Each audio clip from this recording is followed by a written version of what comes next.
And then we will talk about making sense of the matter.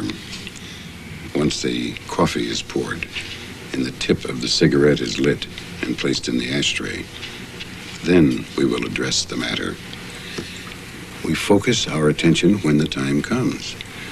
When the coffee has been poured and the cigarette has been lit, yeah, but sometimes these things, they can't wait. Well, that's a common mistake. What is? Not to wait until the coffee is poured and the cigarettes are lit. Look, this tradition, this matter of doing things in neat little boxes, it's a matter of making urgency wait, is what it is. I get the feeling that following these guidelines, these instructions of waiting for the coffee to be poured and all that is only going to get in the way of what I'm trying to tell you.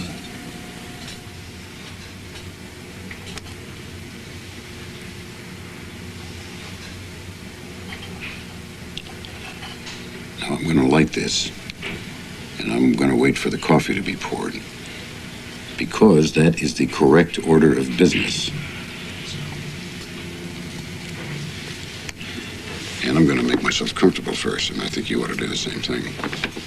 Otherwise, this thing of urgency that you have to tell me, it's going to be like a conversation in two passing cars on a highway. Yeah, you're right. It is a matter of tradition. And that's why we have these things. That's why we have this coffee and these cigarettes. You understand? I'm talking about our bonfires for today. Look, you have something to tell me, something you want to say. Yes. So we're going to sit around our bonfire of coffee and cigarettes, and you're going to share your story. But we wait until the coffee is poured.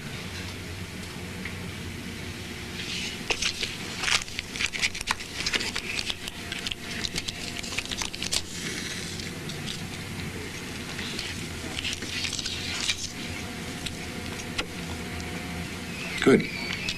Now, what is it over cigarettes and coffee here in the middle of this desert, along this highway, in this place? What is it that you want to tell me? I went to Las Vegas this weekend.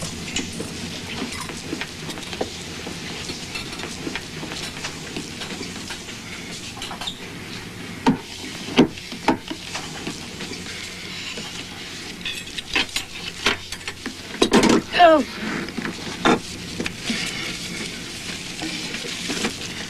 Isn't that just the way it is?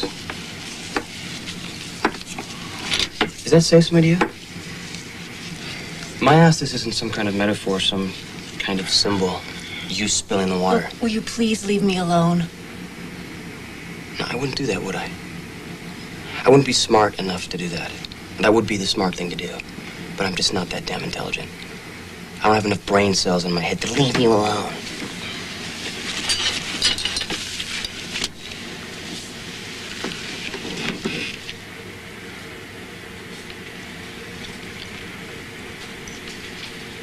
I hope you like that food.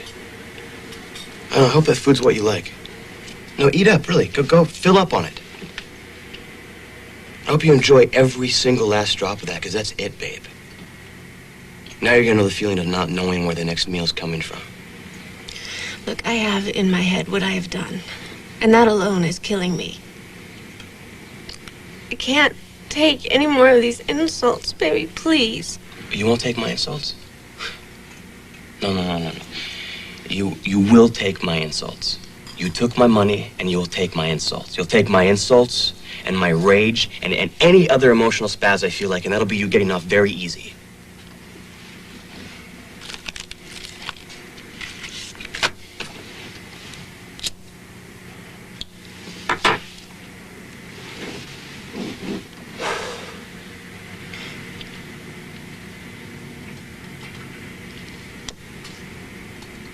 Two sips, and you're gone. And you're there.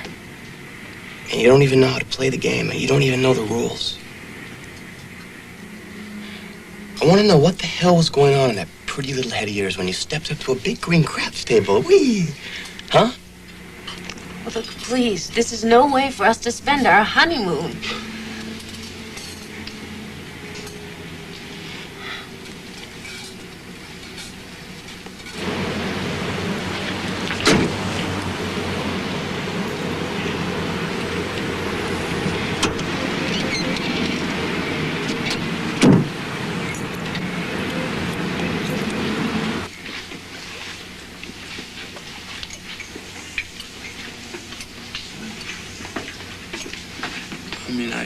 I didn't think anything of it. I gave it to him. We were always doing things like that for one another.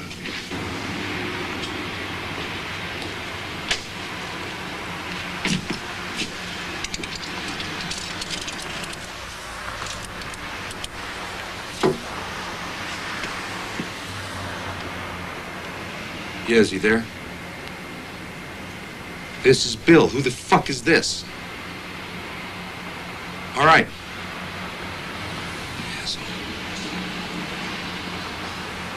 Yeah. Yeah, I told you last week. Last Thursday. Yeah. No. Look, I told him, all right? I told him. Well, that's the way it is, right? What? Yes. When the moon was full. When the moon was full and the dogs were barking. No. What? I don't think so. It's a matter of opinion, isn't it? They were what?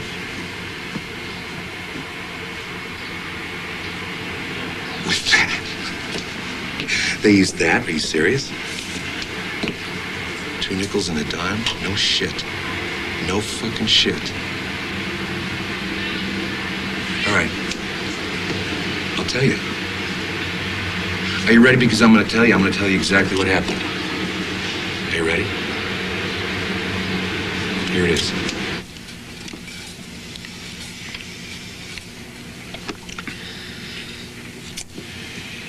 Well, your story, it's a sort of concept that,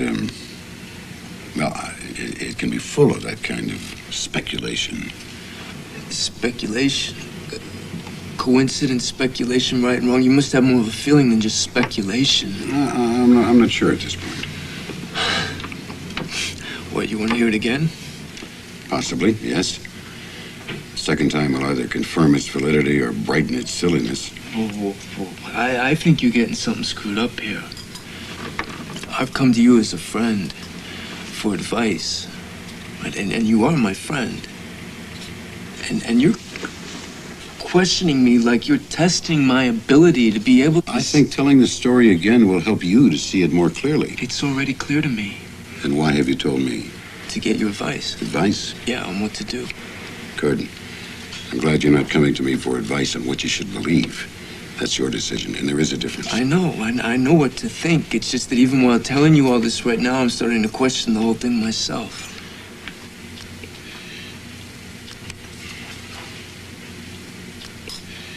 All right.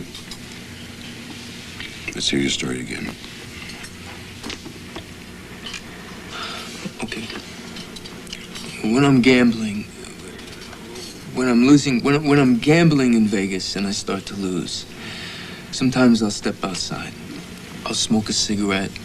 I'll take in some fresh air. I'll look at the lights. A lot of little things I do like a ritual. Sometimes I'll take a bill out of my pocket. All right, usually a 20, maybe a 10, but it's usually a 20. It doesn't matter how this started. It doesn't matter. But I'll take this bill out of my pocket and I'll write my name across the back of it. It's just one of these things that I do. I believe it will work as a good luck charm. I take that bill back inside and I bet it on anything. I bet it on craps, blackjack, roulette. It doesn't matter. This is what I usually do. And? I don't make it back into the casino. I run into my friend Steve from Portland. My best friend. The best man at my wedding. The man who my wife and I have come to vacation with. He asked if he can borrow a 20. I gave it to him. He said he was going next door to play craps.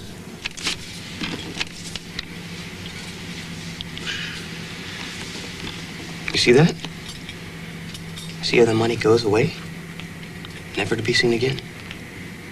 It's gone, honey. Money's gone. Bye-bye money. You can't bring it back, and I can't bring it back. Oh, hell. Unless we go back to your perfect little world and step up to a big fucking craps table, roll the dice. Yes, yes, yes, yes. Don't cry. Look, I'm just talking about how things are in a perfect world. Well, this isn't a perfect world. No, the fuck, it's not a perfect world. It isn't.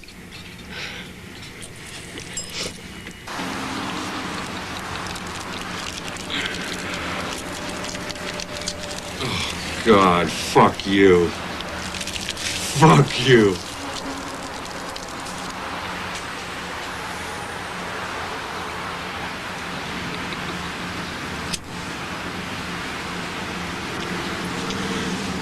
I don't believe that.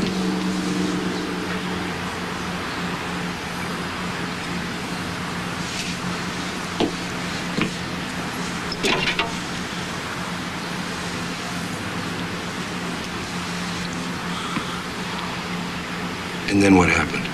I went back into the casino. I thought nothing of it. I knew he'd pay me back. We had plans to meet our wives back at my room before dinner. He said he was going next door to play craps. At 7 o'clock, I went back to the room. I went back to the room at 7 o'clock. And Patricia, my wife, was there. But Steve and his wife, Linda, weren't. Patty said that they were going to be meeting us later. She said that Steve called, saying they were going to be meeting us at 8 o'clock. Not 7 o'clock, but 8 o'clock. My wife went to the bathroom. I started to change my shirt, and I saw it. Between the bed and the nightstand, no, on the night, between the bed and the nightstand on the floor, I saw it. Yes? I saw the $20 bill with my name on it. Right there, between the bed and the nightstand. I saw it. It scared me. My head started to fill up with all these terrible thoughts. I began to lose the line between what was my imagination and what was really... And this is why you're telling me? Yeah. To verify your sanity and your concern. It's a $20 bill with my name on it. I'm not a fool. Oh, no, you're not a fool.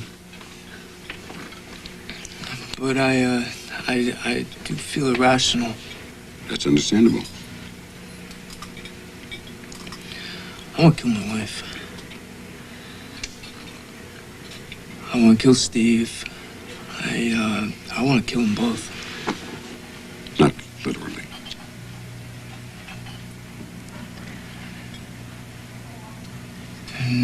No, not literally, no. Okay. So, did you ask your wife about this? No. Where's the $20 bill? I took it. I played it. You gambled it? Yeah. And that brought you no luck? No, I won almost $8,000 with it. I should have realized from the day I asked you, from the day I said, will you be my wife? You won't let me forget anything. What did I do? Like a fool, I went out and I bought a ring. I sat you down on the bed. And I hid the ring in one of my hands. And I asked you, guess which hand? And what did you do? You picked the wrong hand.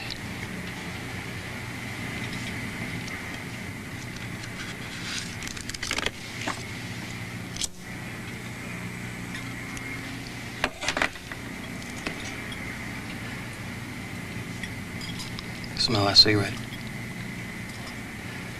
I'm really gonna enjoy this last cigarette.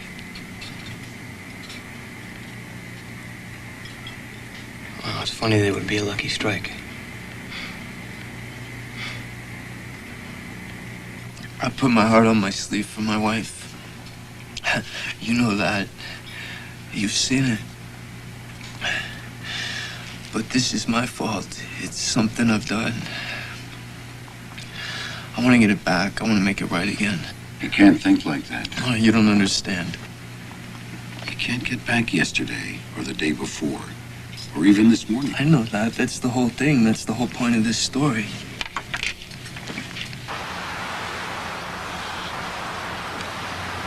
And that's the way it is. Yes. I will speak to you tomorrow, or the next day, or the day after that.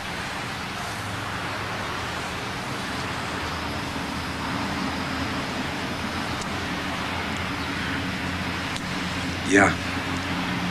Well, I guess that's it then.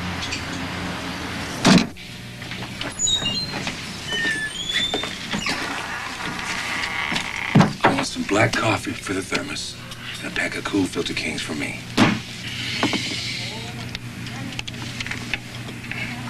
I'll get this.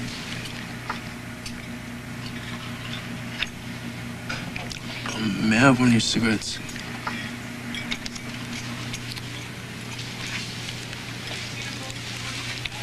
How much? $3.50.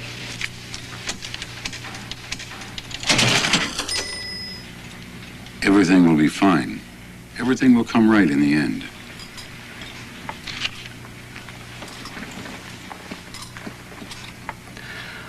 There's something I need to tell you.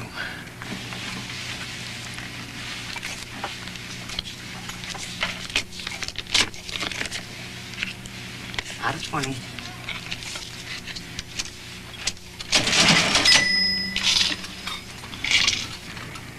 I need for you to hear this as a friend.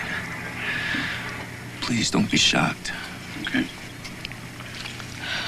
I have this friend, and he knows this man. He's a stranger to me. And they call him Bill. And, Bill's in the business of, What?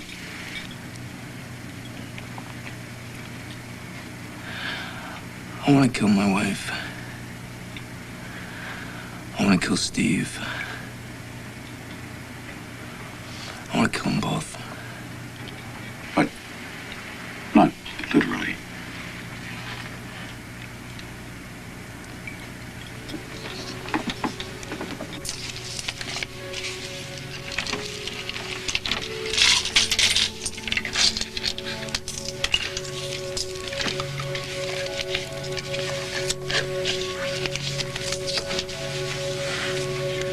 Keep the change.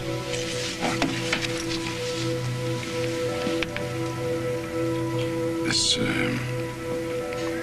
is a very delicate situation. Help me. Please. I can't let this happen. I can't let my wife and friend be killed. I know I can't get back yesterday or even this morning. That's the whole thing. That's why I'm telling you all this. I understand. I'm really scared. I don't want this to happen. But I think, I know. It's too late. I'm sorry that this is too much. I don't think I can live with the thought of what I've done, what I've asked for.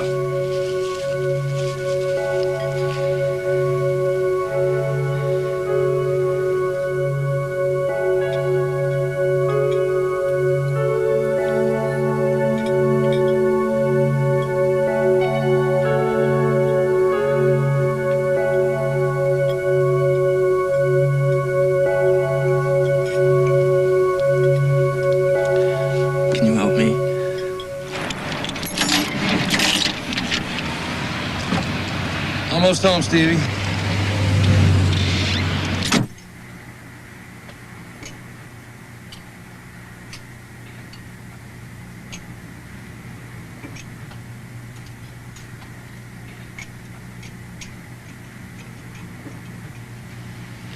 We should go.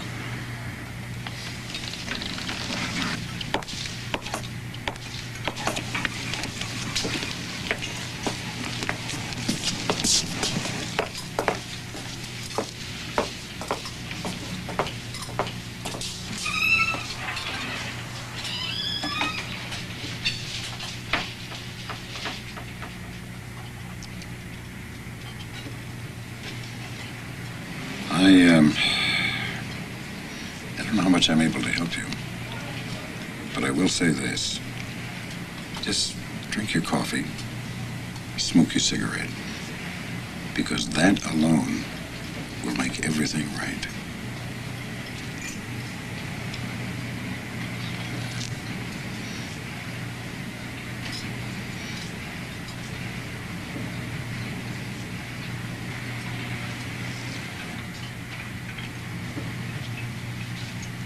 More coffee? Nope, no thanks. No more coffee.